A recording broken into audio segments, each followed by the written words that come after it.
우리 마태복음 3장부터 펴놓으시고 함께 통독하도록 하겠습니다. 3장.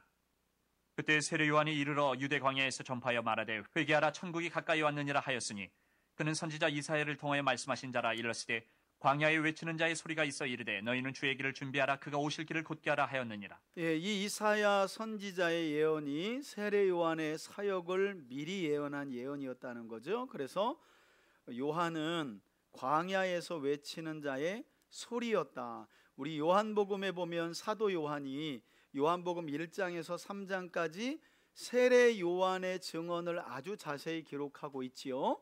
특별히 3장에 보면 요한이 어떤 말을 하는가 보니까 나는 쇠하여야 하겠고 예수만 흥하여야 하리라 라고 하면서 세례 요한이 이사야 선지자의 예언을 따라 자신이 광야의 소리였다는 거. 예, 그러니까 여러분, 소리는 분명히 존재하지만 보이지 않는 거죠. 그러니까 어쩌면 우리 그리스도인들의 삶이라는 게 그런 거죠. 그죠? 소리로서 존재하지만 보이진 않아야 돼요. 보이는 건 누구만?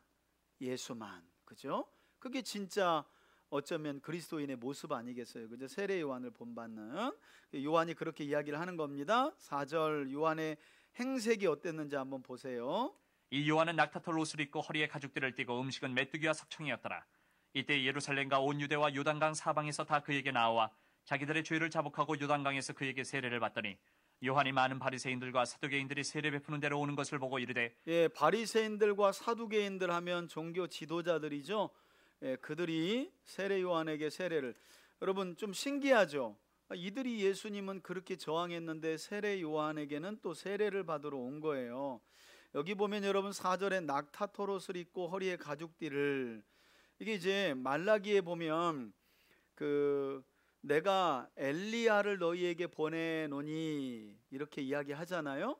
그리고 복음서에 보면 제자들도 이 세례 요한이 엘리야의 영으로 보내진 하나님의 사람이라는 걸 나중에서야 깨달았다 하는 말씀이 복음서에 있습니다. 그러니까 예수님이 무슨 말씀하시는지를 못 깨닫다가 예수 구약의 말라기 선지자가 예언한 아버지께로부터 마음이 돌아선 그 백성들의 마음을 아버지께로 돌이키는 엘리야를 보낸다고 했던 그 엘리야가 바로 세례 요한이었구나 라는 것을 깨달았다라는 말씀이 있거든요. 그래서 특별히 광야에서 등장을 하죠, 이 세례 요한이. 그래서 이 당시 메시아를 기다렸던 이스라엘 백성들에게 이 세례 요한의 등장은 마치 메시아의 등장처럼 여겨졌던 거예요. 그래서 종교 지도자들인 바리새인들도 사두개인들도, 여러분 이때는 세례 요한이 그냥 입 가만히 닫고 있으면 모든 사람들이 그리스도라고 말하니까 그 메시아 대우를 세례 요한이 받을 수 있어요. 그런데 요한복음에 보면 1장과 3장의 연이어서 세례 요한이 뭐라 그러냐면 계속하는 말이 나는 그리스도가 아니라, 나는 그리스도가 아니라. 그럼 사람들이 또 물어봐요. 네가 엘리야냐? 나는 엘리야도 아니다. 나는 그저 이사야가 예언했던 것처럼 광야의 소리일 뿐이다 라고 자꾸 세례 요한이 내 뒤에 오시는 분의 길을 나는 예비하는 사명일 뿐이고 나는 그분의 신발끈을 풀었다가 매기도 감당할 수 없는 그런 존재에 불과하다라고 자꾸 자기 자신을 부인하고 예수님을 드러내는 내용이 나오는데, 이런 대목이 참 놀랍죠, 그죠? 그리고 왜 바리새인들과 사두개인들이 세례 요한에게 몰려들었는가도 알 수 있죠. 자, 더 봅시다. 센 말을 합니다. 독사의 자식들아 누가 너희를 가르쳐 임박한 진노를 피하라 하더냐. 예, 세게 말했죠, 그죠, 여러분? 이거 독사의 자식들아 라는 말은 우리말 번역자들이, 우리 선조들이 좀 격조 있게 해놓은 거예요. 원래 새끼들합니다, 새끼들아. 그래서 똑같은 말이 이제 다른데 뒷부분에 나오는데, 우리 선조가 마태복음을 시작해서 번역을 쭉쭉 해 나가다가 저 뒤쪽에 가서는 야, 이건 사람 새끼들도 아니다 그래가지고 독사의 새끼들로, 실제로 독사의 자식들에서 새끼들로 열받아가지고 똑같은 말을 나중에 가서는 새끼라고 번역을 해놨어요. 자, 좀 세게 말한 거죠. 8절. 그러므로 회개에 합당한 열매를 맺고. 여러분, 회개하라고 말하지 않고 회개에 뭐라고요? 예, 합당한 열매를 말합니다. 예, 회개에 합당한 열매를 말합니다. 열매. 들었으면 행하라는 거죠. 속으로 아브라함이 우리 조상이라고 생각하지 말라. 내가 너희에게 이르노니 하나님이 능히 이 돌들로도 아브라함의 자손이 되게 하시리라. 이게 무슨 말이에요? 구원은 혈통을 따라 오는 것이 아니니까 착각지 말라는 거죠. 이걸 보고 이제 선민주의라 그러잖아요. 선민의식. 아브라함의 후손이라고 무조건 구원받는 거 아니다, 이런 말이잖아요. 이미 도끼가 나무 뿌리에 놓였으니 좋은 열매를 맺지 아니하는 나무마다 찍혀 불에 던져지리라. 회개의 열매와 좋은 열매가 연결이 되는 거죠, 그죠?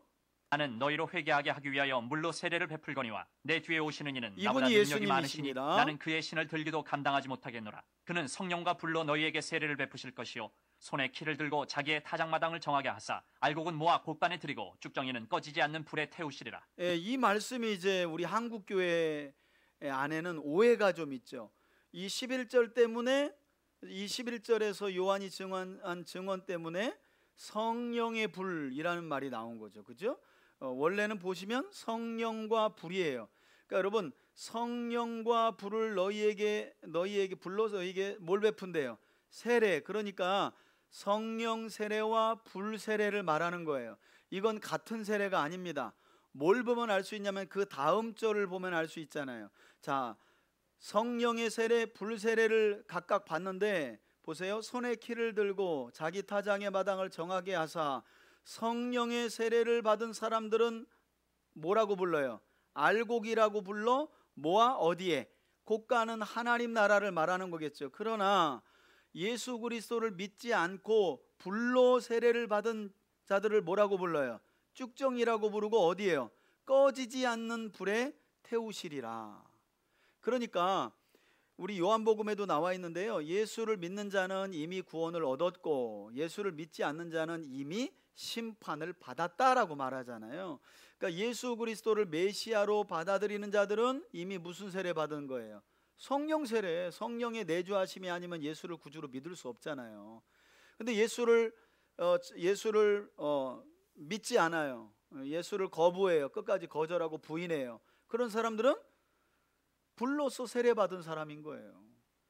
하나님이 구원받기로 작정한 영혼들이 아니라는 거예요. 그래서 불 세례를 의미하는 것이고 성경은 그 사람들을 쭉정이라고 말하고 꺼지지 않는 지옥에 보내질 거다. 그래서 성령의 불 세례가 아니라 성령과 불 세례가 다르다는 걸 여러분들이 좀 기억할 필요가 있습니다. 자, 13절 볼게요. 이때 예수께서 갈릴리로부터 요단강에 이르러 요한에게 세례를 받으려 하시니 요한이 말려 이르되 내가 당신에게서 세례를 받아야 할 터인데 당신이 내게로 오시나이까? 예수께서 대답하여 이르시되 이제 허락하라. 우리가 이와 같이 하여 모든 의를 이루는 것이. 여기서 모든 의란 하나님의 뜻을 이루는 것이 맞다. 내가 너한테 물 세례를 받아야 합당하다. 근데 여러분, 여기서 의문이 있죠. 예수님은 죄인이 아닌데 왜 세례 요한에게 회개의 물 세례를 받나? 예수님이 받은 세례 안에 누가 세례를 받아요? 우리가. 예수님은 모든 죄인들을 대신하여 회개의 세례를, 물 세례를 받으신 거예요. 예수님 자신이 죄가 있어서가 아니라. 합당하니라 하시니 이에 요한이 허락하는지라. 예수께서 세례를 받으시고 곧 물에서 올라오실새 하늘이 열리고 하나님의 성령이 비둘기같이 내려 자기 위에 임하심을 보시더니. 하늘이 열리고 하나님의 성령이 비둘기같이 자기 위에 임하심을 보았다. 그리고 하늘로부터, 그러니까 보세요, 성자 예수님이 계시죠. 성령 하나님이 계셨죠, 그죠? 그리고 하늘로부터 소리가, 성부 하나님의 음성이 있었던 거예요. 뭐라고 하시나 들어보세요. 하늘로부터 소리가 있어 말씀하시되 이는 내 사랑하는 아들이요 내 기뻐하는 자라 하시니라. 여러분, 하늘로부터 예수님이 세례 요한에게 세례를 받을 때 이는 내 사랑하는 아들이요 내 기뻐하는 자라. 고대의 대관식의 현장에서 이와 같은 음성이 들렸다고 제가 종종 말씀드리잖아요.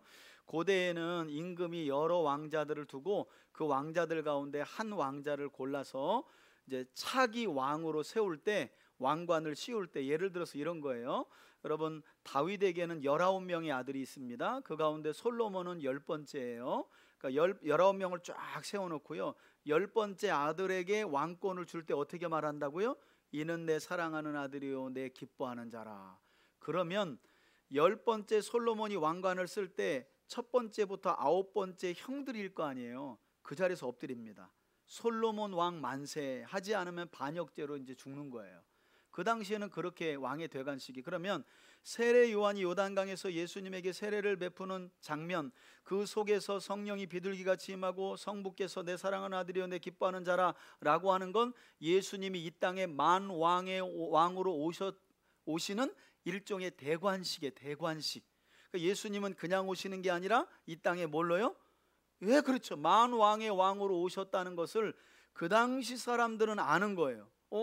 저런 대화는 왕의 대관식에서만 있는 건데, 우리는 그냥 성부께서 아주 성자를 지극히 사랑하시나 보다 이 정도, 그냥 끔찍하게 사랑하시네 이 정도 알지만, 그게 거기서 쓰여지는 용어가 아니면 왕의 대관식에서 차기 왕에게 왕권을 이어갈, 그러니까 예수님이 만왕의 왕으로 오셨다는 거죠. 근데 놀라운 건 만왕의 왕으로서의 대관식을 끝나자마자 예수님이 공생의 시작에 가장 먼저 하신 일이 뭐냐면 성령에게 이끌려서 시험 받으신 거예요. 시험 받으신 거. 자, 더우시면 에어컨을 좀 켜세요. 더우시면 에어컨을 켜세요. 자, 4장입니다. 4장. 그때 예수께서 성령에게 이끌려 여러분, 성령에게 이끌려 광야로 가십니다. 마귀에게 시험을 받으러 광야로 가사 40일을 밤낮으로 금식하신 후에 줄이신지라. 여러분, 이 대목은 이제 그냥 읽으면 이제 무슨 내용인지 잘 몰라요. 여러분, 여기 보면 의도가 있어요. 뭐냐면 광야라는 표현하고 40이라는 숫자, 그리고 시험이라는 단어들, 이것은 다분히 구약에서 이스라엘 백성들이 출애굽한 이후에 가나안 땅까지 가기까지의 광야 여정과 유비라 그러죠. 유비를 이루어요. 여러분, 출애굽한 모세를 통해서 출애굽한 이스라엘 백성들이 광야에서 얼마 동안 훈련받았죠? 40년. 그죠? 광야를. 그죠? 그들이 늘 하나님 앞에 10번 이상 광야 생활이 시작되기도 전에 10번 이상 불평했던 거 뭐예요? 먹을 것, 입을 것, 마실 것. 결국에 광야를 다 통과했습니까? 다 실패했습니까? 모조리 다 죽었죠. 광야를 통과한 사람들은 여호수아와 갈렙 외에 아무도 없었어요. 그 광야의 여정에 하나님의 시험을 통과한 구약의 이스라엘 백성들이 전무했다는 거예요.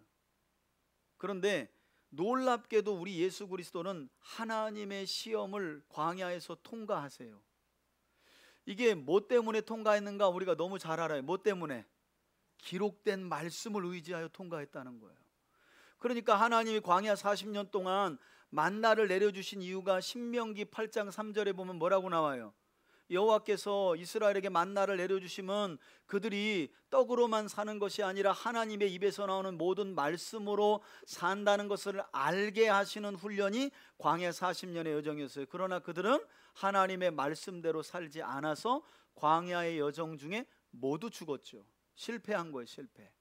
그런데 놀랍게도 예수님은 그 실패한 이스라엘 백성들과 달리 금식하시면서, 그것도 성령에 이끌려 광야에서 시험을 받으시는데 하나같이 무엇으로? 말씀이에요. 말씀. 여러분, 다른 게 없다니까요. 신앙생활에는 다른 게 없어요. 말씀이 있어야 진리의 영이 또 함께 하세요. 성령이 진리의 영이시잖아요. 자, 볼게요.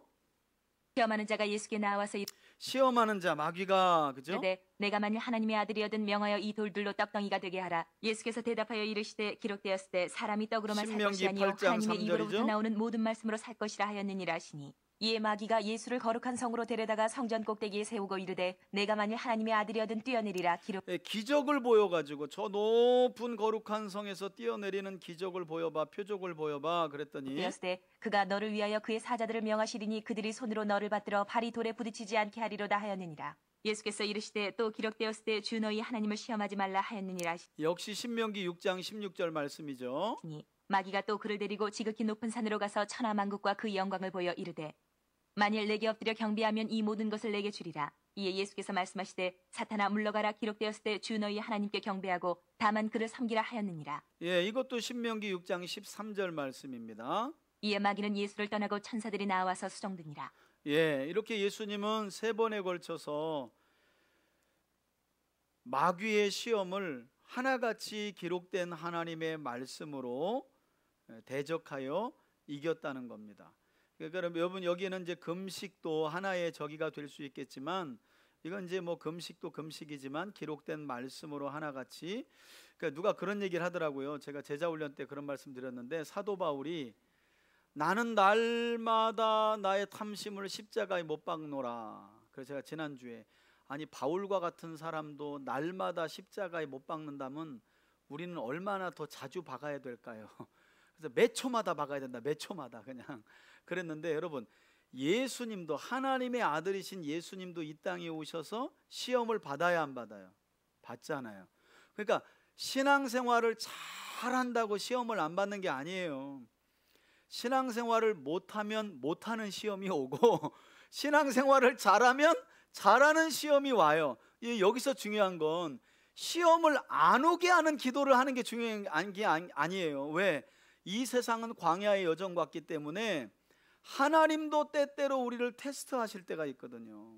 우리를 넘어뜨리게 하려고 테스트하지는 않아요. 우리의 신앙을 북돋고 이렇게 끌어올리시려고 하지. 근데 중요한 건 예수님도 하나님이신 예수님도 시험을 받을 때 말씀으로 이겼다면 우린 말씀 외에 뭘 준비할 게 있을까? 그분도 말씀이 아니면 이길 수 없으니 그분도 말씀으로 마귀의 시험을 이겼다면 우리가 붙들어야 될 게 너무 명확한 거 아니겠어요? 그죠?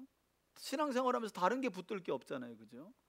결국에 실패하고 넘어져 보면 어느 사이에 내가 말씀으로부터 멀어져 있고 공적인 루틴 다 깨져 있고 개인적인 루틴도 없고. 자 12절 예수께서 요한이 잡혔음을 들으시고 갈릴리로 물러가셨다가 나사렛을 떠나 스불론과 납달리 지경 해변에 있는 가버나움에 가서 사시니 이는 선지자 이사야를 통하여 하신 말씀을 이루려 하심이라. 일렀을 때 스불론 땅과 납달리 땅과 요단강 저편 해변길과 이방의 갈릴리여 흑암에 앉은 백성이 큰 빛을 보았고 사망의 땅과 그늘에 앉은 자들에게 빛이 비추었도다 하였느니라.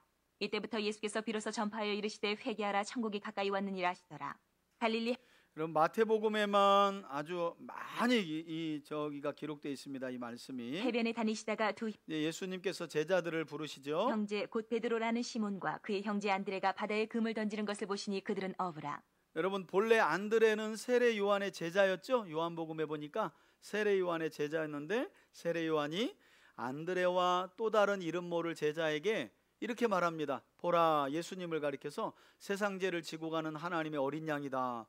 그랬더니 안드레하고 이름 모를 또 다른 제자가 싸가지 없게 세례 요한한테 인사도 없이 돌아가서 바로 예수님께 가가지고 예수님 제자가 돼버려요. 뭐 이 정도가 아니라 요한복음에 보면 엄청나게 많은 인파가 이제 세례 요한의 증언을 따라 예수님께 몰려드니까 세례 요한이 어떻게 하냐면 유대 쪽의 요단강을 떠나가지고 저 북쪽에서 홀로 세례를 줘요.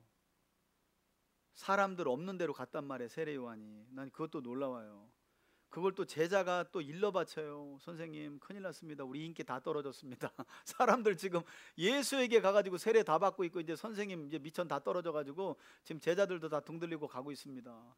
그랬더니 뭐라 그러냐면 아버지께서 내게 주시지 않으면 아무도 내게 올 수 없다. 이 말은 세례 요한에게 이 말은 그게 하나님의 뜻이라는 거예요.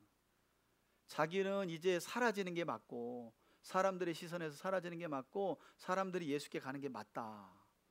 아, 참 세례 요한이 그래서 정말 괜찮은 사람이에요. 자, 그 세례 요한의 제자 안드레, 그가 이제 베드로를 데리고 예수님께로 인도했던 거잖아요. 그 두 사람을 이제 제자로 부르시는 내용인데 말씀하시되 나를 따라오라 19절. 내가 너희를 사람을 낚는 어부가 되게 하리라 하시니 그들이 곧 그물을 버려두고 예수를 따르니라. 예, 곧 그물을 버려두고 예수를 따르니라. 여러분 이런 게 다 이해가 되세요? 예, 지금 당장 저 부산항이나 저쪽에 저 서해안 가가지고 어부한테 여러분 가가지고 나를 따라오너라 내가 너를 이제는 사람 낚는 어부가 되게 하리라. 그럼 어떻게 할까요? 어부가 여러분 그물 던지고 여러분 죽인다고 쫓아다닙니다. 요즘 물고기 안 잡아가지고 열받는데 미친놈이 하나 와가지고 헛소리 한다고. 여러분 근데 이 장면을 보면 너무 단순하게 딱딱딱 이어지잖아요. 왜 그런가 하면 이 당시는 메시아의 사상이 아주 고대했던 시대였어요. 신구약 중간사 400년을 넘고 그 이전에 이 여러 제국의 이스라엘이 압제당하면서 메시아가 와서 이스라엘이 해방되기를 아주 간절히 원했던 때였다는 거예요. 그래서 메시아이신 예수님의 말씀에 즉각 뭐 그분이 또 여러분 이때 곧 벌어지고 예수를 따르니라 그러니까 막 진짜 엄청난 결단 갖고 완전히 변화된 것 같잖아요. 그런데 이후에 보세요. 베드로가 얼마나 헛발질을 많이 하는지. 그러나 이분이 보통 분이 아니구나 하고 일단 배를 버려두고 예수를 따랐다는 거죠. 그것만 해도 대단해요. 21절 보세요. 거기서 더 가시다가 다른 두 형제 곧 세베대 아들 예, 야고보와 세베대 아들 그의 형제 야고보와 요한이 요한. 그의 아버지 세베대와 함께 배에서 그물 깁는 것을 보시고 부르시니 그들이 곧 배와 아버지를 버려두고 예수를 따르니라. 예, 같이 여기 두 형제가 따랐는데 하나는 그물 던지는 것을 보시고 세베대의 두 아들은 그물을 깁는 것을 보셔요. 약간 기질이 다르죠, 그죠? 예, 하나는 던질 때 불렀고 하나는 기울 때. 여러분 요즘에 아침에 요한복음 보고 있는데 요한이 아주 기가 막히죠. 오병이어의 기적이 마태, 마가, 누가 사복음서에 다 기록되어 있는데 유일하게 요한만 뭐라고 하냐면 예수님이 너희가 먹을 것을 주어라 라고 했을 때 요한이 뭐라고 간파하냐면 이는 예수께서 빌립을 시험하고자 하심이라. 요한만 그렇게 예수님의 그 말의 의도를 알아먹어요. 여러분 저는 저와 여러분들이 성경의 의도를 알아먹을 수 있는 눈과 귀가 있기를 축복합니다. 그리고 제가 설교할 때 여러분들이 설교를 잘 알아먹을 수 있는 귀와 눈과 마음이 있기를 축복해요. 그래야 신앙이 자랍니다, 여러분. 예. 자, 23절입니다. 예수께서 온 갈릴리에 두루다니사 그들의 회당에서 가르치시며 천국 복음을 전파하시며 예수님의 백성 3대 중에 사역이 모든 병과 나오죠. 모든 약한 것을 고치시니 예, 가르치시고 전파하시고 고치신 예수님의 3대 사역. 그의 소문이 온 수리아에 퍼진지라 사람들이 모든 앓는 자 곧 각종 병에 걸려서 고통당하는 자 귀신 들린 자 간질하는 자 중풍병자들을 데려오니 그들을 고치시더라. 갈릴리와 데가볼리와 예루살렘과 유대와 요단강 건너편에서 수많은 무리가 따르니라. 아멘. 어떤 분이 성경을 읽다가 예수님 당시에 이스라엘은 이거 다 빙신들만 살았냐고 누가 그 얘기를 하더라고. 여러분 정상적인 사람들도 많이 살았어요. 그러나 2000년 전이잖아요. 지금처럼 병원이라는 게 있을 수 없고 의학이라는 것도 아주 고위층 이런 사람들만 일부의 혜택을 받을 수 있는 거죠. 그러니 뭐 그냥 병은 일상에서 그냥 달고 사는 거예요. 자, 5장 드디어 마태가 기록하는 예수님이 산상에서 가르치신 설교. 여러분 여기 보시면 하나는 산상수훈 읽을 때 뭘 주의하며 읽으면 좋냐면 여러분 보세요. 마태복음 5장 1절 위에 보면 이게 누가복음 어디에 있대요? 6장 20절에 있다 그러죠. 그죠? 6장 20절에 있다. 이렇게 말해요. 자, 13절을 한번 보시죠. 13절. 너희는 세상의 소금이니 이 말씀이 역시 누가복음에 있는데 어디에? 누가복음 14장에 있대요. 이건 또. 자, 27절 보시면 간음하지 말라. 이것도 누가복음에 있는데 역시 어디에 있대요? 16장에 있다. 그럼 이제 우리가 뭘 할 수 있어요? 예수님이 여러 날에 걸쳐서 산상에서 설교를 하셨는데 마태는 이걸 5장부터 8장까지 어떻게 한꺼번에 모아놨구나. 산상수훈으로. 그걸 이제 알 수가 있는 거죠. 원래는 여러 날에 걸쳐서 예수님이 하신 말씀인데, 자, 그러면 우리가 좋아하는 팔복을 한번 들어봅시다. 5장. 예수께서 무리를 보시고 산에 올라가 앉으시니 제자들이 나아온지라. 여러분 신약 성경에서 산에 올라가 앉으셨다라는 건 그냥 무조건 껴맞추면 안 되지만 예수께서 산으로 올라가셨다 이렇게 하면 신의 산을 연상해 보시면 돼요. 출애굽 이후에 이스라엘이 하나님의 임재를 경험했던 것이 신의 산이잖아요. 거기에서 모세가 하나님의 음성을 듣죠. 이제는 모세의 시대는 갔잖아요. 그죠? 하나님이신 예수님이 백성에게 말씀을 들려주시는 거예요. 그래서 산이라는 것은 성경에 용례가 있어요. 용례. 하나님의 임재가 있는 곳, 하나님이 계신 곳. 자, 제자들에게 나옵니다. 입을 열어 가르쳐 이르시되 심령이 가난한 자는 복이 있나니 천국이 그들의 것이며 애통하는 자는 복이 있나니 그들이 위로를 받을 것이며 온유한 자는 복이 있나니 그들이 땅을 기업으로 받을 것이며 의에 줄이고 목마른 자는 복이 있나니 그들이 배부를 것이며 긍휼히 여기는 자는 복이 있나니 그들이 긍휼히 여김을 받을 것이며 마음이 청결한 자는 복이 있나니 그들이 하나님을 볼 것이며 화평하게 하는 자는 복이 있나니 그들이 하나님의 아들이라 일컬음을 받을 것이며 의를 위하여 박해를 받은 자는 복이 있나니 천국이 그들의 것임이라. 나로 말미암아 너희를 욕하고 박해하고 거짓으로 너희를 거슬러 모든 악한 말을 할 때에는 너희에게 복이 있나니 기뻐하고 즐거워하라. 하늘에서 너희의 상이 큼이라. 너희 전에 있던 선지자들도 이같이 박해하였느니라. 여러분 이게 이제 한때 우리나라에 7, 80년까지만 해도 산상수훈이 어마어마한 위로가 됐어요. 그런데 지금 현대인들에게 이 복을 원하냐고 물어보면 안 받겠다고 말합니다. 심령이 가난하길 원치 않고 온유하길 원치 않고 내가 왜 애통한 삶을 살아야 되는데 저 인간 만나가지고 애통한 것도 열받아 죽겠는데 이러기 때문에 여러분 이 팔복을 받기를 원하는 성도들이 현재는 없다는 걸로 제가 알고 있어요.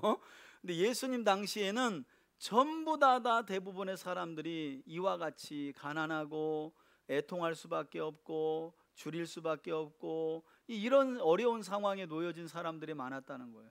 그들에게 예수님이 천국 백성의 삶이란 이런 것이다 라고 가르쳐 주시는 건데, 원래 원어를 보면 우리 지금 현대어 성경 같은 경우가 잘 번역이 됐어요. 무슨 말인가 하면 5장 3절이 이렇게 시작돼요. 복이 있도다 심령이 가난한 자는 천국이 그들의 것이기 때문에. 복이 있도다 애통하는 자는. 원래 이게 원어예요.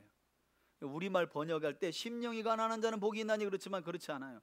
복이 있도다가 먼저예요. 복이 있도다 심령이 가난한 자는. 누가는 그냥 심령을 빼놨어요. 누가복음에 보면 그냥 가난한 자는 이래요. 여러분 지금도 어려운 사람들이 어려운 사람을 돕죠. 그죠? 어려워 보지 않은 사람들은 어려운 사람들을 잘 이해 못하는 것 같아요. 어려워해본 분들이 어려움을 알더라고. 아파 보신 분들이 아픈 사람들의 마음을 알고, 가난을 경험해 본 사람들이 가난을. 그래서 우리 지난번에 필리핀 갔을 때도 우리 뭐 김기창 원차님도 하나같이 하는 얘기가 그거예요. 그 뭐 빈민촌하고 이거 돌 때마다 어렸을 때 생각난다고. 그러니까 마음이 동해가지고 막 저거 의자 막 갖다가 우리 그때 의자 보여줬잖아요. 거기 의자 없어가지고 막 다 앉았는데 우리가 플라스틱 의자 그때 얼마예요? 한 100만 원 돈 가까이 줘가지고 지금 그 의자 거기다 가득. 제가 볼 때는 거기 무슨 저기 같아. 그 소 키우는 우사 같은 데인데 애들 거기서 모여가지고 주일학교 예배 드리는데 거기 의자 다 저기 헌물해가지고 줬잖아요. 그러니까 이제 가난해 보니까 그걸 아는 거예요. 그렇게 살아 보니까. 아유 거기는 개들도 못 살겠더라고. 사람은 도대체 개들도 살기가 어려워. 그냥 다 여기 뭐 다 나고요. 개들도 그 못 만져. 이렇게 우리 것처럼 못 만져요. 오므나 이렇게 그래요 그냥. 그리고 들어오세요 하는데 아우 그치, 들어가기가 어려워. 왜냐면 이 앞에 그냥 그 도랑물도 그냥 도랑물 아닌 거 있잖아요. 새카만 거. 그 도랑물 가는데 그 바로 그냥 발 하나 하면 그 방이에요. 방. 들어오라는데 아우 정말 전도 아니면 못 들어가. 진짜 그런 어려움이 있으니까 그냥 마음이 동하고. 자 13절 봅시다. 예수님의 산상수훈이 계속됩니다. 너희는 세상의 소금이니 소금이 만일 그 맛을 잃으면 무엇으로 짜게 하리요? 후에는 아무 쓸데없어 다만 밖에 버려져 사람에게 밟힐 뿐이니라. 너희는 세상의 빛이라. 산 위에 있는 동네가 숨겨지지 못할 것이요 사람이 등불을 켜서 말 아래 두지 아니하고 등경 위에 두나니 이러므로 집안 모든 사람에게 비치느니라. 예, 빛의 역할을 해야 된다는 거죠. 이같이 너희 빛이 사람 앞에 비치게 하여 그들로 너희 착한 행실을 보고 하늘에 계신 너희 아버지께 영광을 돌리게 하라. 그러니까 여러분 이게 이제 그 평행법이라고 하는 거잖아요. 이게 너희의 빛을 사람 앞에 비추게 하여. 그러니까 여기서 빛은 고다음 나오는 착한 행실이죠. 그죠? 착한 행실이 빛이잖아요. 빛이 착한 행실을 받는 거잖아요. 그리고 또 하나는 여러분 저는 이제까지는 그렇게 너희는 세상의 소금이니 그랬거든요.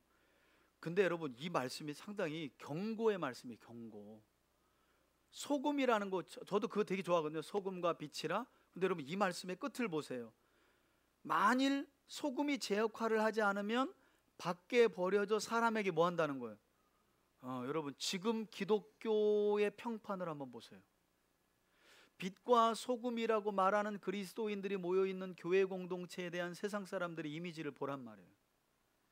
어쩌면 예수님의 말씀이 이미 이루어졌고 지금도 이루어지고 있는 게 아닐까. 그죠? 사람들이 교회 알기를 아주 우습게 알잖아요. 그죠? 이게 이제 우리가 그래서 정말 돌아봐야 되는 거예요. 우리의 삶을. 17절. 내가 율법이나 선지자를 폐하러 온 줄로 생각하지 말라. 폐하러 온 것이 아니요 완전하게 하려 함이라. 이게 되게 중요하죠. 예수님은 율법 폐지론자가 아니라 율법을 완성하러 오신 것이다. 이렇게 여기서 완성이라는 건 성취하려 오셨다는 말씀입니다. 그러니까 여러분 잘못 아시는 분들이 이런 말을 해요. 율법은 폐하여졌다. 여러분 율법이 폐하여지면 큰일 납니다. 폐하여진 것은 율법 안에 할례라든가 제사법이라든가 짐승을 죽여서 제사 지내는 제사법들은 다 폐하해졌죠. 그죠? 사실 폐하해졌다기보다는 완성됐다고 봐야죠. 단번에 자기 몸을 화목제물로 드린 예수 그리스도의 화목제사를 통해 완성됐다고 봐야 되는 거죠. 그죠? 그래서 예수님은 난 율법 폐하러 왔다라는 말을 하지 않으세요. 완성하러 왔고 성취하러 오셨다. 진실로 너희에게 이르노니 천지가 없어지기 전에는 율법의 1.1획도 결코 없어지지 아니하고 다 이루리라. 그러므로 누구든지 이 계명 중에 지극히 작은 것 하나라도 버리고 또 그같이 사람을 가르치는 자는 천국에서 지극히 작다 일컬음을 받을 것이요 누구든지 이를 행하며 가르치는 자는 천국에서 크다 일컬음을 받으리라. 내가 너희에게 이르노니 너희 의가 서기관과 바리새인보다 더 낫지 못하면 결코 천국에 들어가지 못하리라. 옛사람에게 말한 바 살인하지 말라. 누구든지 살인하면 심판을 받게 되리라 하였다는 것을 너희가 들었으나 나는 너희에게 이르노니 형제에게 노하는 자마다 심판을 받게 되고 형제를 대하여 형제에게 노한다는 건 화만 내도, 그죠? 화만 내도 심판하신다 이거죠. 나가라 하는 자는 공회에 잡혀가게 되고 미련한 놈이라 하는 자는 지옥불에 들어가게 되리라. 욕 잘하시는 분들 조심해야죠. 그죠? 그러므로 예물을 제단에 드리려다가 거기서 내 형제에게 원망 들을 만한 일이 있는 것이 생각나거든 예물을 제단 앞에 두고 먼저 가서 형제와 화목하고 그 후에 와서 예물을 드리라. 너를 고발하는 자와 함께 길에 있을 때에 급히 사화하라. 그 고발하는 자가 너를 재판관에게 내어주고 재판관이 옥리에게 내어주어 옥에 가둘까 염려하라. 진실로 내게 이르노니 내가 한 푼이라도 남김이 없이 다 갚기 전에는 결코 거기서 나오지 못하리라. 여러분 여기 보면 24절에 중요한 말씀 나오죠. 그러니까 형제에 대해서 함부로 대하지 말라는 말씀이 나온 뒤에 그 형제와 다툰 일이 있거든. 예물을 제단 앞에 두고 먼저 가서 어떻게 해요? 형제와 화목하고 그 후에 와서 어떻게 해요? 예물을 드리라. 그랬더니 화목하기가 싫어서 화목도 안 하고 예배도 안 오고 이런 일들이 이제 우리 삶에 이제 많이 발생이 되는 거죠.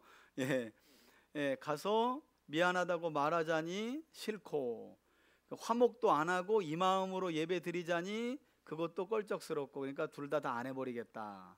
이런 경우가 많은데 여러분 여기 보면 중요한 원리가 나와 있죠. 예물을 제단 앞에 두고 여러분 왜 두고 가라 그랬을까요? 제가 볼 때는 화해한 형제와 이 돈 가지고 나가서 쓸까 봐. 하나님도 의심이 많으셔. 이게 보면 그리고 또 하나는 우리를 너무 잘하셔. 우리 하나님이 분명히 화해하고는 요거 가지고 한 잔 먹읍시다 이렇게 할 가능성이 많으니까 그건 두고 가라. 두고 가라는 거예요. 제가 보니까 하나님이 여기서 여러분 너무 신학적인 걸 찾으신 건 아니죠. 하나님이 우리를 너무 잘하셔. 화해하고 딴 데로 내뺄까 봐 그거는 놓고 가라. 그리고 돌아와서 여기서 여러분 형제와 화목하고 와서 예배드리라는 건 형제와의 화목이 우선이라는 말이 아니에요.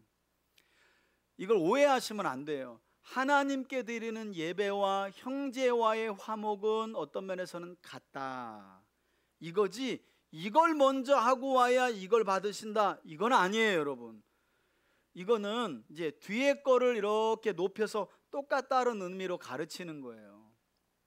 그러니까 여러분들이 형제와 화목하기를 힘쓰는 게 하나님께 예물을 드리며 예배 드리는 것만큼 뭐하다는 거예요? 중요하다는 거죠. 그러니까 신앙이 성장하면 성장하고 성숙하면 성숙할수록 누구를 미워하면 죽을 맛입니다. 여러분 뭐 가끔 제가 오만상 쓰고 다니면 누구 미워하고 계시구나 이렇게 아셔요. 그럼 아주 제가 죽을 맛입니다. 그냥 제가 무슨 이유든지 간에 여러분 미워 한번 해보세요. 내 영혼이 마릅니다. 말로 죽을 맛이에요. 왜냐하면 그리스도의 사랑이 그렇게 만들어요. 그래서 빨리 그 문제를 해결하도록. 자, 간음에 대한 말씀도 하셨죠? 또 간음하지 말라 하였다는 것을 너희가 들었으나 나는 너희에게 이르노니 음욕을 품고 여자를 보는 자마다 마음에 이미 간음하였느니라. 요거 보니까 생각나는데 여러분 욥기 보면 와 욥이 얼마나 의인인지 지나가는 여자 미니스커트 한번 쳐다본 일이 없다.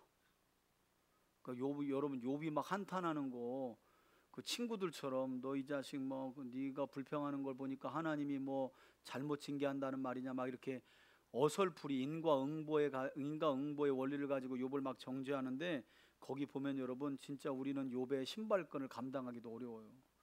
욥이 자신이 이런 걸 탄원하는데 자기는 한 번도 젊은 여자 쳐다본 일도 없다고 그렇게 얘기해요.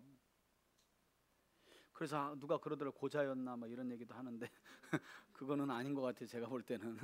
근데 이제 아무튼 그렇게 자기는 하나님 앞에 온전하기를 힘썼다 이런 내용이 나오는데 여기 보면 예수님은 이제 영적인 원리를 이야기하는 거죠. 음욕을 품고 여자를 보는 자마다 이미 간음했다. 왜? 예수님 당시에는 그냥 그런 음욕은 가득 차 있으면서 실제로 음욕한 자들을 막 정죄하면서 율법으로 고소하고 막 돌로 쳐서 죽이고 이런 일들이 흔하게 일어났으니까. 29절. 내 오른 눈이 너를 실족하게 하거든 빼어내버리라.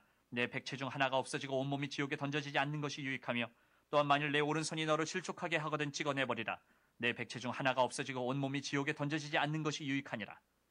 또 일렀을 때 누구든지 아내를 버리려거든 이혼 증서를 줄 것이라 하였으나 나는 너에게 이르노니 누구든지 음행한 이유 없이 아내를 버리면 이는 그로 간음하게 하며 또 누구든지 버림받은 여자에게 장가드는 자도 간음함이니라. 예, 신명기에 나와 있는 말씀이죠. 또 옛사람에게 말한 바 헛맹세를 하지 말고 내 맹세한 것을 주께 지키라 하였다는 것을 너희가 들었으나 나는 너에게 이르노니 도무지 맹세하지 말지니 하늘로도 하지 말라 이는 하나님의 보좌이며 땅으로도 하지 말라 이는 하나님의 발등상이며 예루살렘으로도 하지 말라 이는 큰 임금의 성이며 내 머리로도 하지 말라 이는 내가 한 터럭도 희고 검게 할 수 없음이라.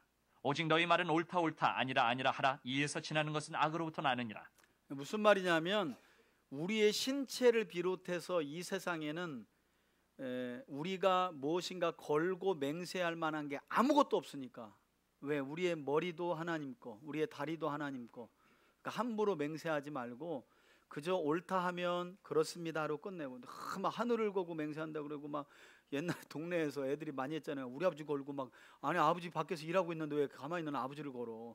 자기 엄마 걸고 막 한다는 거예요. 애들이 그랬거든요. 우리 엄마 걸고 내가 맹세한다고 막 이래요. 엄마 뭔 일인지도 일어나는지도 모르는데 지 것도 아닌데 웃기잖아요. 그게 어른들이 볼 때 하나님 보실 때 그렇다는 거예요. 그러니까 함부로 맹세하지 말아라. 또 눈은 눈으로 이는 이로 갚으라 하였다는 것을 너희가 들었으나 나는 너희에게 이르노니. 이게 이제 일종의 보상법이죠. 여러분 레위기에 보면 보상법 또 이런 거 나오죠. 눈에는 눈, 이에는 이. 요게 여러분 복수법이 아니라 보상법입니다. 보상법. 악한 자를 대적하지 말라. 누구든지 내 오른편 뺨을 치거든 왼편도 돌려대며 또 너를 고발하여 속옷을 가지고자 하는 자에게 겉옷까지도 가지게 하며 또 누구든지 너로 억지로 오리를 가게 하거든 그 사람과 심리를 동행하고 내게 구하는 자에게 주며 내게 꾸고자 하는 자에게 거절하지 말라. 또 내 이웃을 사랑하고 내 원수를 미워하라 하였다는 것을 너희가 들었으나 나는 너희에게 이르노니 너희 원수를 사랑하며 너희를 박해하는 자를 위하여 기도하라. 이같이 한즉 하늘에 계신 너희 아버지 아들이 되리니 이는 하나님이 그 해를 악인과 선인에게 비추시며 비를 의로운 자와 불의한 자에게 내려주심이라. 너희가 너희를 사랑하는 자를 사랑하면 무슨 상이 있으리요 세리도 이같이 아니하느냐. 또 너희가 너희 형제에게만 문안하면 남보다 더하는 것이 무엇이냐. 이방인들도 이같이 아니하느냐. 그러므로 하늘에 계신 너희 아버지의 온전하신 것 같이 너희도 온전하라. 아멘. 6장. 여러분 여기 재미있는 거 하나 알려드리면 이게 우리가 잘 아는 구절이잖아요. 39절 보면 누구든지 내 오른뺨을 치거든 어디도요? 왼뺨도 돌려대라. 자 이제 서로 마주 봐보세요. 아 이거 맨날 보면 뭐예요? 실천을 해야지. 여러분 근데 봐봐요. 오른뺨을 치거든 그러면 잘 생각해 보세요. 오른뺨을 상대방이 제 오른뺨을 치려면 그 사람이 무슨 손잡이가 돼야 돼요? 왼손잡이가 돼야 되는 거예요. 그렇죠? 아니 여러분 이렇게 해서 오른쪽을 때리는 사람은 없잖아요. 화난다고 야! 이렇게 때리는 사람이 있어요? 여기서 왼쪽을 후려갈겨야 맞는 사람이 오른뺨을 대잖아요. 근데 유대 사회에서는 오른손은 의로운 거, 왼손은 의롭지 못한 편이거든요. 또 오른손은 정상, 왼쪽은 정상이 아닌 것을 상징하기도 해요. 그러니까 그런 사람에게 맞아도 그런 택도 아닌 인간한테 오른뺨을 맞아도 어떻게 하라는 거예요? 이쪽을 갖다 대야 된다는 거예요. 택도 아닌 인간이 때려도 또 가서 또 이렇게 때리는 것도 연습하려 또 그게 아니라 그러니까 여러분 성경은 재밌어요. 하나하나 오른뺨을 얘기하잖아요. 오른뺨. 유대는 왼손 쓰는 사람들을 신기하게 생각해요. 오른손을 항상 정상적으로 쓰는 거예요. 근데 왼손 쓰는 사람들은 이상한 사람들이거든. 이런 사람들에게 맞아도 왼뺨을 돌려줄 수 있어야 된다는 거예요. 그리스도인이라면. 예수님이 흥미로운 말씀을 하시는 거죠. 자, 6장입니다. 아이고 시간이 많이 가네요. 6장. 사람에게 보이려고 그들 앞에서 너희 요거는 이제 하나님이 은밀하게 갚아주시는 상이 있는 세 가지 의롭게 되는 이 행위인데 의를 행하지 않도록 주의하라. 그리하지 아니하면 첫 하늘에 계신 번째는 너희 아버지께 구제죠, 상을 받지 구제. 못하느니라. 그러므로 구제할 때에 외식하는 자가 사람에게서 영광을 받으려고 회당과 거리에서 하는 것 같이 너희 앞에 나팔을 불지 말라. 진실로 너희에게 이르노니 그들은 자기 상을 이미 받았느니라. 너는 구제할 때에 오른손이 하는 것을 왼손이 모르게 하여 내 구제함을 은밀하게 하라. 은밀한 중에 보시는 너희 아버지께서 갚으시리라. 예, 하나님이 갚으시는 것을 봐야 한다. 첫 번째는 구제. 이게 여러분 유대인들이 세 가지 의로 내세우는 행위입니다. 세 가지. 이 세 가지를 하면 하나님이 의롭게 여겨주신다는 거예요. 첫 번째 구제입니다. 너희는 기도할 때에 외식하는 두 자와 번째 같이 하지 기도죠. 말라. 그들은 사람에게 보이려고 회당과 큰 거리 어귀에 서서 기도하기를 좋아하느니라. 내가 진실로 너희에게 이르노니 그들은 자기 상을 이미 받았느니라. 너는 기도할 때에 내 골방에 들어 여기 계속 나오는 게 사람에게 보이려고, 그죠? 은밀한 중하고 이게 반대되는 개념이죠. 가 문을 닫고 은밀한 중에 계신 내 아버지께 기도하라. 은밀한 중에 보시는 내 아버지께서 갚으시리라. 또 기도할 때에 이방인과 같이 중언부언하지 말라. 그들은 말을 많이 하여야 들으실 줄 생각하느니라. 그러므로 그들을 본받지 말라. 구하기 전에 너희에게 있어야 할 것을 하나님 너희 아버지께서 아시느니라. 그러므로 너희는 이렇게 주기도문이 기도하라. 하늘에 나오죠. 계신 우리 아버지여, 이름이 거룩히 여김을 받으시오며 나라가 임하시오며 뜻이 하늘에서 이루어진 것 같이 땅에서도 이루어지이다. 오늘 우리에게 일용할 양식을 주시옵고 우리가 우리에게 죄 지은 자를 사하여 준 것 같이 우리 죄를 사하여 주시옵고 우리를 시험에 들게 하지 마시옵고 다만 악에서 구하시옵소서. 나라와 권세와 영광이 아버지께 영원히 있사옵나이다. 아멘. 너희가 사람의 잘못을 용서하면 너희 하늘 아버지께서도 너희 잘못을 용서하시려니와 너희가 사람의 잘못을 용서하지 아니하면 너희 아버지께서도 너희 잘못을 용서하지 아니하시리라. 금식할 때에 너희는 왜 여러분 여기 보면 주기도문과 용서에 대한 구절이 한 단락으로 묶여 있다는 게 매우 흥미롭고요. 그러니까 주기도문, 그죠? 아버지의 이름을 위한 기도, 우리를 위한 공동체의 기도가 용서와 함께 묶여 있다는 게 아주 흥미로운 점이고요. 그리고 또 하나는 기도에 대한 내용 할 때 7절 보면 중언부언하지 말아라 그러죠. 여러분 중언부언을 뭐라고 알고 계세요? 중언부언. 중언부언이 뭡니까? 예? 예, 같은 말을 반복하는 거죠. 그죠? 같은 말을 반복하는 거. 예. 그러니까 우리가 그 타령할 때 얼쑤하듯이 하는 게 있잖아요. 기도할 때 얼쑤하듯 뭐예요? 아버지. 뭐 이렇게 막 기도하다 또 아버지. 뭘 또 기도하다 막히면 아버지. 여기 일종의 중언부언과 같을 수 있어요, 여러분. 그러니까 기도는 여러분 기도는 그냥 진솔하게 하면 돼요. 길다고 듣는 것 아니고 짧다고 하나님이 거절하는 것도 아니고 크다고 듣는 것 아니고 소리 작다고 못 들으시는 거 아니잖아요. 오히려 너희 마음에 있는 것을 하나님께 아뢰라.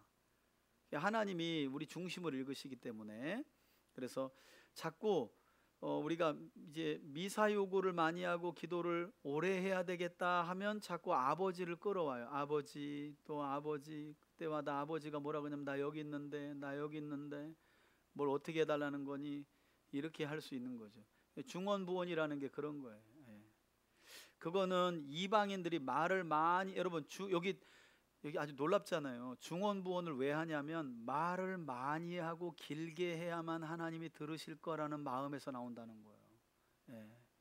여러분 기도는 그러니까 그렇다고 또 길게 하는 기도가 중언부언이라고 무조건 또 그러시면 안 돼요. 예.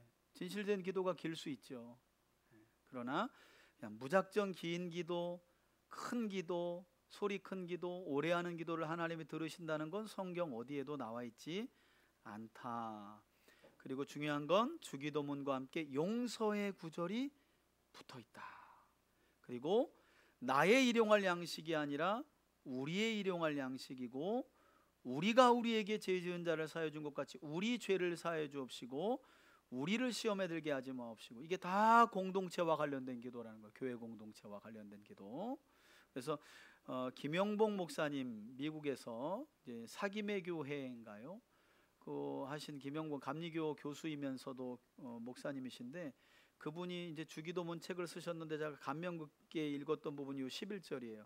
우리가 우리에게 일용할 양식을 주옵시고 무슨 말이냐면 교회 공동체에 굶주리는 사람이 없는가를 늘 눈여겨보고 그 사람을 위해서 기도하는 게 교회의 바른 주기도문의 정신이라는 거예요. 나에게 일용할 양식을 구하는 게 없어요. 왜 여러분 왜 나에게 일용할 양식을 주시옵고 왜 이렇게 안 쓰였을까요? 하나님이 채워주시기 때문이에요.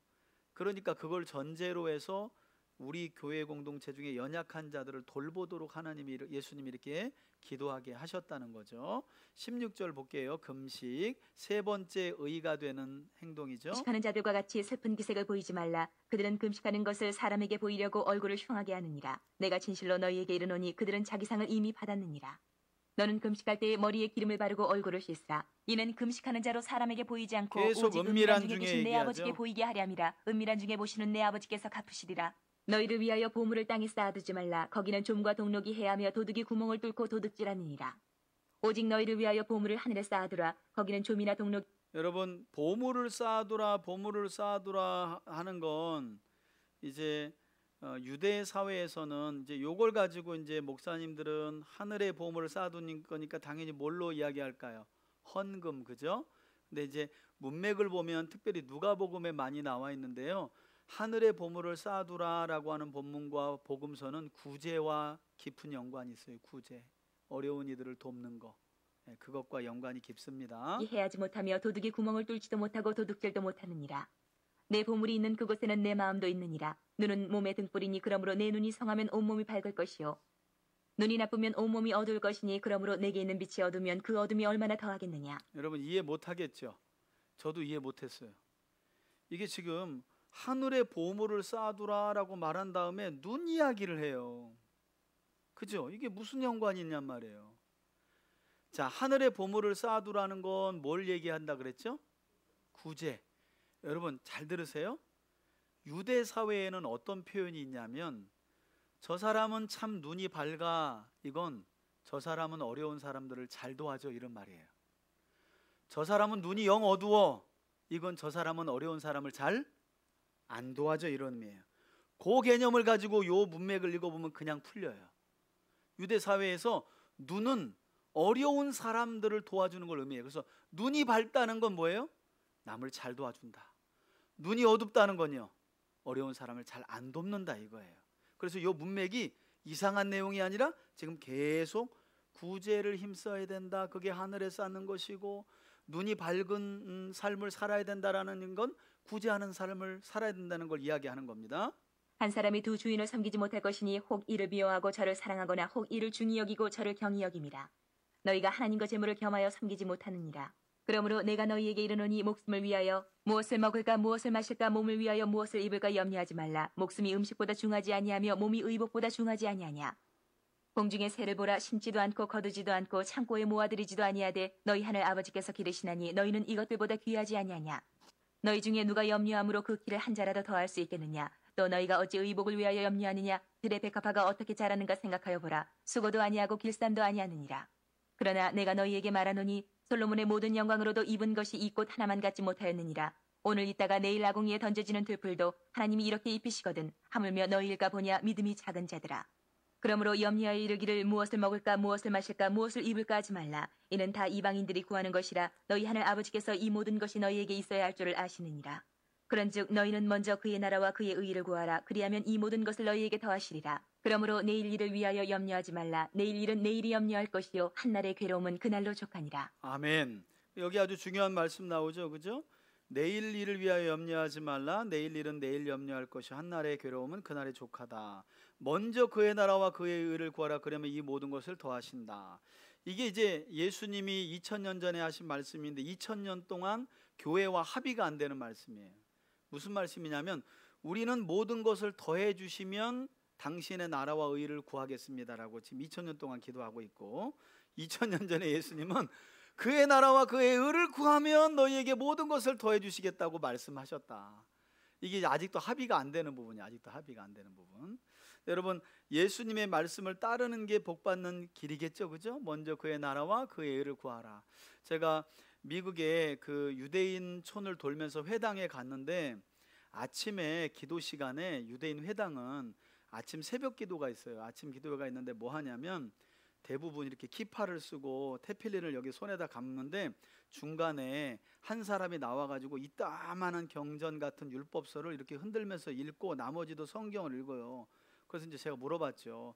그 가이드한테 아니 새벽 기도 왔다는데 이 사람들은 왜 기도를 안 하고 성경만 읽고 있냐라고 물어봤더니 유대인들의 개념이 뭐냐면 먼저 그의 나라와 그의 의를 구하라 그랬잖아요. 그죠?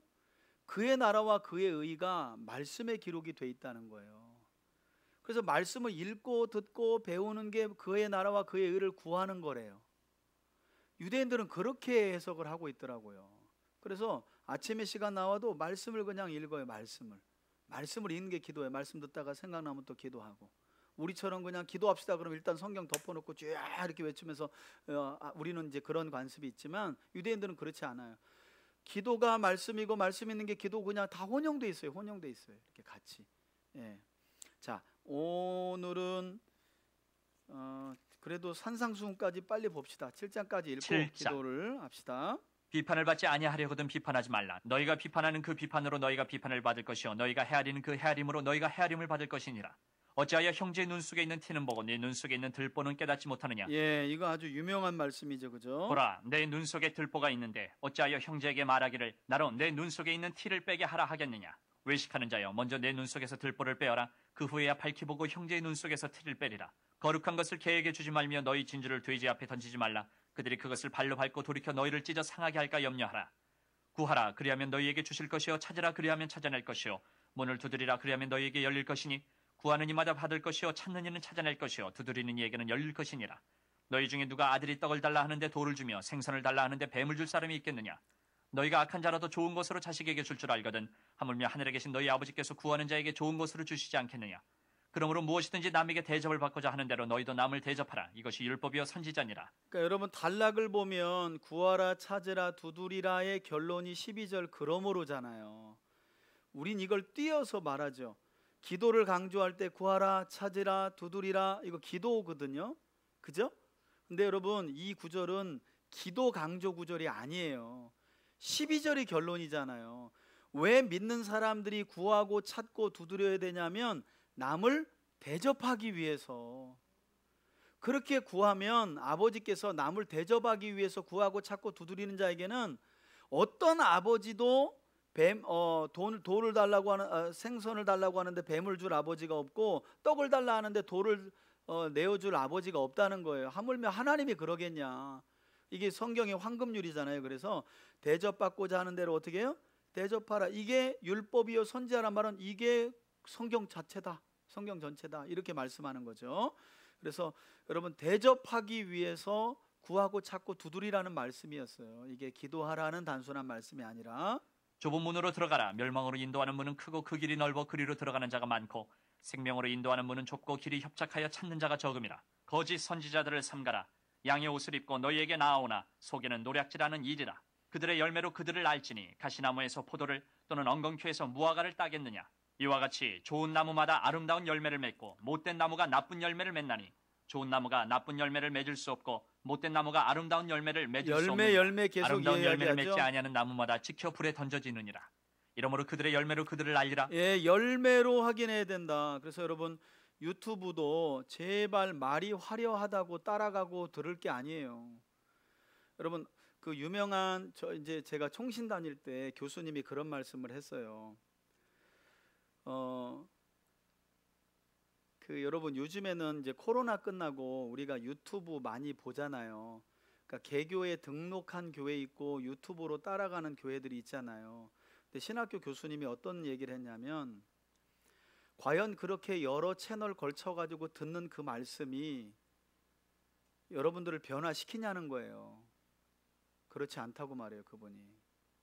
그래서 한 교회를 정하고 그 교회를 다니면 여러분 그 교회에 올인해야 돼요. 올인. 만약 이게 우리 교회에 이게 중요한 원리입니다, 여러분. 그 교회의 목사님의 설교를 듣고 그 목사님의 가르침을 받으며 그 교회 성도들과 어우러지는 게 되게 필요해요. 근데 요즘엔 코로나 끝나고는 그게 너무 약해졌죠. 그냥 등록은 이 교회 다니는 거고 설교는 쫙 들어서 들을 만한 거 듣고. 여러분 보세요. 그렇게 얼마 들으셨어요? 이미 몇 년 지났어요. 여러분 변화됩니까? 변화 안 됩니다.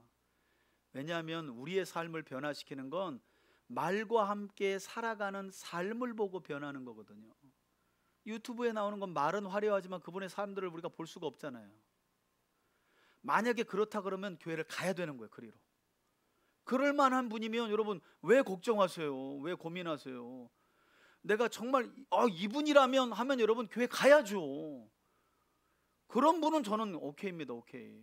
그렇게 가야죠. 자기가 살 길인데 여러분 여기 그냥 걸쳐놓고 여기는 뭐 다른 데보다 이상한 소리는 안 하니까 그렇게 걸쳐놓는 건 그건 신앙생활의 평생에 그건 병드는 거잖아요. 그건 온전한 게 아니잖아요.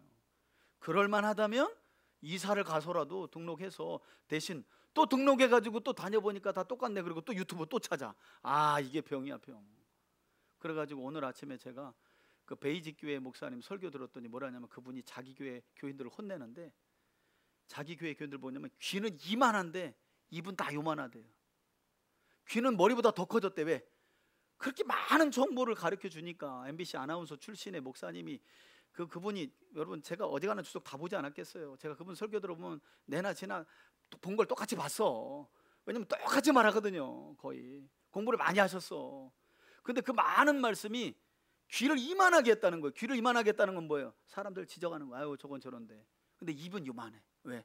복음을 말하질 않아. 듣는 귀는 이만해졌는데 입은 요만해졌다는 거예요. 제가 그 얘기 들으면서 야, 이게 우리 교회의 모습은 아니어야 되는데 그러면서 막 좀 쓴소리를 하는 거예요. 당신들 귀가 이만해져 보이는데 복음 전하는 사람을 본 일이 없다. 내가 와가지고 아이고 오늘은 뭐 또 누가 와서 설교하나. 아이고 참 좋네. 아, 참 좋네. 평가는 엄청 잘한다는 거예요. 여러분 이게 성경 중심적인 교회에서 나타날 수 있는 이상현상이에요. 지적으로만 이렇게 커지고 삶의 변화는 더디고. 그러니까 여기 하나 이렇게 걸쳐 놓는 거죠. 그걸로는 변화 안 돼요. 자, 더 봅시다. 나더러 주여 주여 21절입니다. 하는 자마다 다 천국에 들어갈 것이 아니요 다만 하늘에 계신 내 아버지의 뜻대로 행하는 자라야 들어가리라.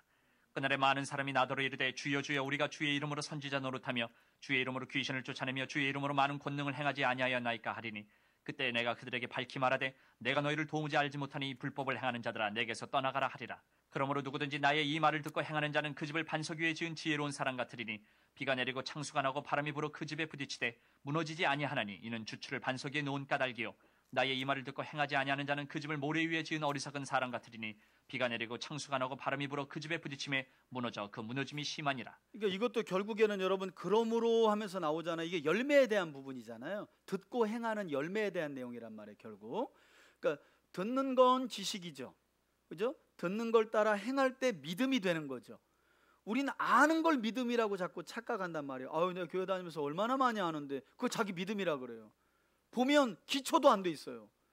여러분 믿음은 아는 걸 따라 내가 움직일 때 움직이는 것까지가 내 믿음이라는 건 확실한 개념이 있어야 돼요.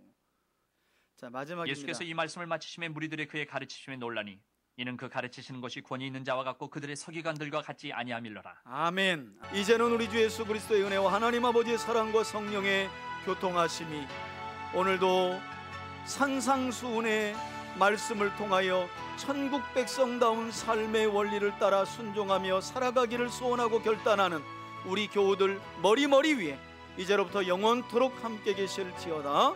아멘.